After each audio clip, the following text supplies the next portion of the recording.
Salut. Bienvenue sur notre chaîne.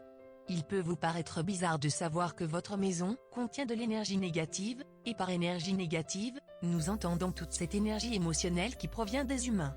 Cela pourrait provenir d'anciens résidents ou même des propriétaires, ou d'il y a un an, lorsque votre partenaire et vous vous disputiez beaucoup. Mais la bonne nouvelle c'est qu'il est possible de s'en débarrasser, vous aurez besoin seulement d'eau, vinaigre et sel.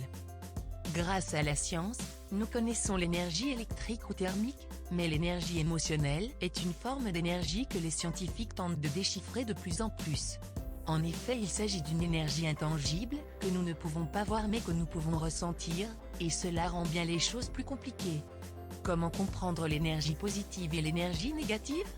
L'énergie d'une personne est une combinaison du passé d'une personne, de son état d'esprit, de ses pensées dominantes, de ses croyances et de sa perception du monde.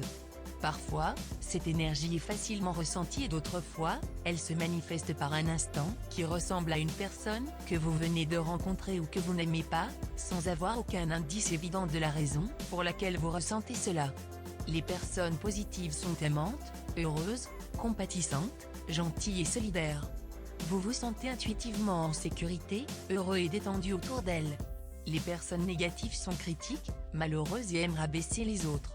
Vous vous sentez intuitivement instable, malheureux et tendu autour d'elles. Ces deux types d'énergie sont capables de se propager partout où ces personnes se déplacent, il est donc important de savoir envahir votre entourage d'énergie positive et de minimiser l'énergie négative. Comment détecter l'énergie négative ? Avez-vous déjà été dans une pièce où vous ne vous êtes pas senti à l'aise ? C'est comme si une énorme boule noire est présente, et c'est parfois une sensation terrifiante, comme vous pouvez ressentir le contraire, un endroit où vous avez envie de rester le plus longtemps possible car il est accueillant et inspirant. À l'université de Bielefeld, une équipe de chercheurs en biologie a découvert que les plantes peuvent tirer de l'énergie d'autres plantes. Cette découverte a laissé penser que les êtres humains peuvent également tirer de l'énergie d'autres êtres humains, et comment cette énergie peut affecter les objets et les espaces.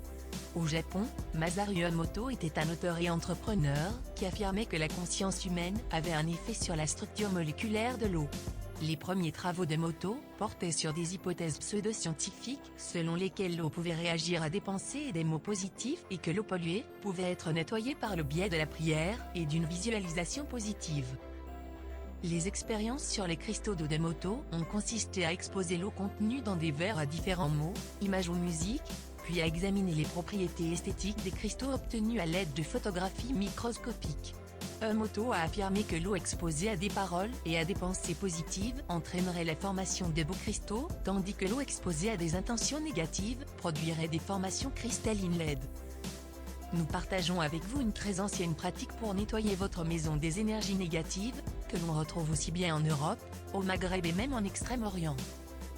Ce qu'il vous faut pour préparer une eau capable d'éliminer les énergies négatives. 2 cuillères à soupe de vinaigre blanc, 2 cuillères à café de sel de mer, un grand verre transparent, 250 ml d'eau. D'abord, prenez un verre transparent et ajoutez-y tous les ingrédients. Bien mélanger pendant 60 secondes.